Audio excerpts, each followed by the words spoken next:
Hi everyone, welcome back to my channel. This is Josie's Point of View, where we focus on human interest stories from the Carolinas and beyond. Today it's Wednesday and it's December the 29th, 2021. Thank you so much for tuning in.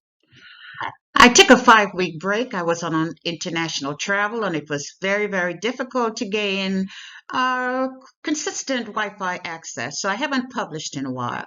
But if you're new to my channel, I want to say welcome. Thank you so much for tuning in. And if you're a returning viewer, by all means, thank you so much for coming back. I always say that the tide changes so frequently here on the YouTube streets. So you have to acknowledge where your support comes from. And I want you to know I sincerely thank you for your support. Please feel free to like and to share this video. And don't forget to subscribe. Thank you. And our story today comes from the city of Windsor Mills in the state of Maryland. Take a look at the headline. And it reads, Army veteran faked paralysis and received over $1 million in benefits. I'll provide you with a summary here. And as always, I'll place links to a few of the full articles in the description box. So our story today focuses on this young man. He's William Rich, age 41, of Windsor, Maryland. Mr. Rich is a U.S. Army veteran who served on active duty for 9 years from 1998 to 2007. And during that time, he had one combat assignment in Iraq. Well, this past October, he was indicted by the district attorney in the state of Maryland and charged with fraud after it was revealed through detailed observation records that Mr. Rich faked paralysis and was successful in receiving over $1 million in benefits. And it's not just that he was able to get all that money, it's what he did with it that's even more appalling. Now, according to reports, Rich was injured on August the 23rd, 2005, while stationed in Iraq. And according to tests and other medical examination, it was verified that his injuries resulted in some degree of paralysis. So whatever happened caused him to have some injury to his spinal cord, and as a result, he was unable to move his lower limbs. So there was no question about his injury. He was injured. He did have some injury to his lower legs. And everybody knows that recovery takes time, and everyone does not progress at the same pace. But weeks after his injury, according to reports submitted by the Department of Justice, he began to make progress towards recovery. He seemed to be getting better. It was stated that in October 2005, a physical examination revealed he no longer had damage to his spinal cord and that his level of paralysis was resolving. It also showed that he was slowly beginning to regain movement in his legs. So he was not all there, but he was making progress, and he did have some degree of movement in his extremities.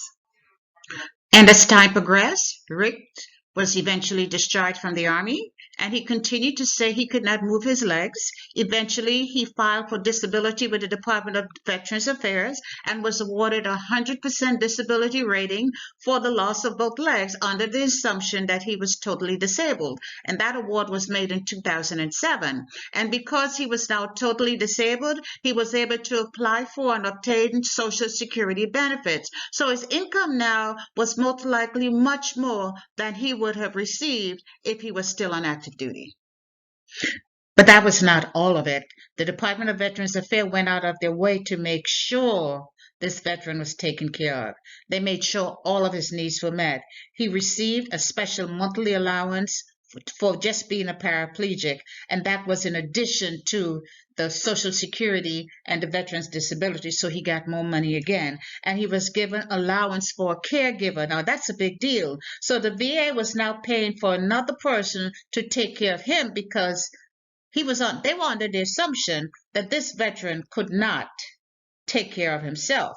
Okay, the VA also made sure he had special upgrades on his home to make it as fairly easy for him to get in and out of this house. They awarded him a special grant for an automobile and adaptive housing. So again, the VA built wheelchair ramps and made sure the veteran's vehicle was fully equipped for him to get around and maintain as much independence as possible.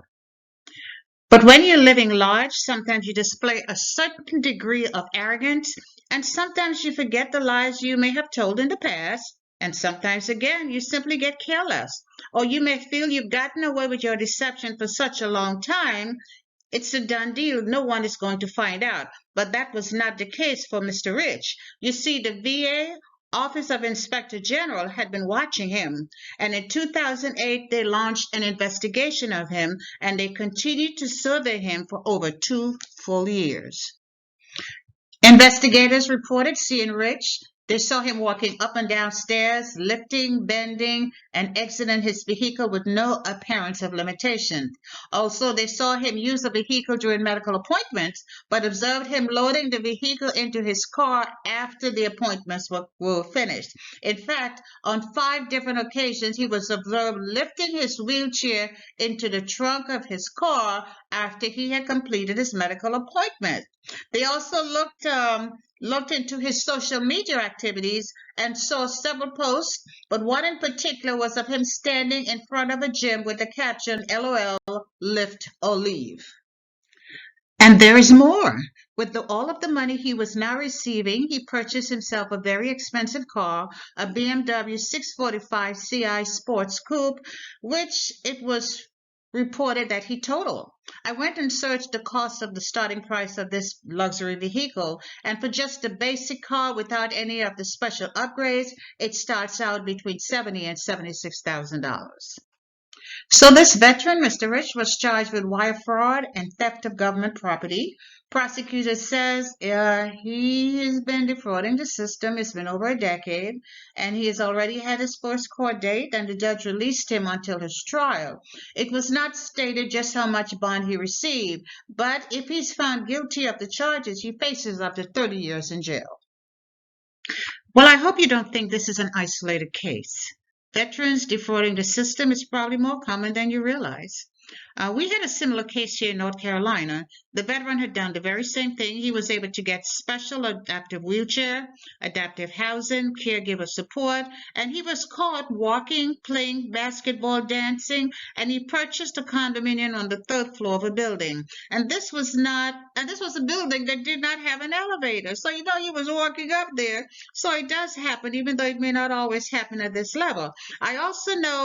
I have seen veterans that I know, and they look normal to me. They're normal walking around and doing regular things, but then I see them in the hospital and they can barely move and they're attached to oxygen devices. It happens more than you know. Unfortunately, when these infractions occur, they take away valuable resources from the veterans who really need them, and that's the main part of this that bothers me the most.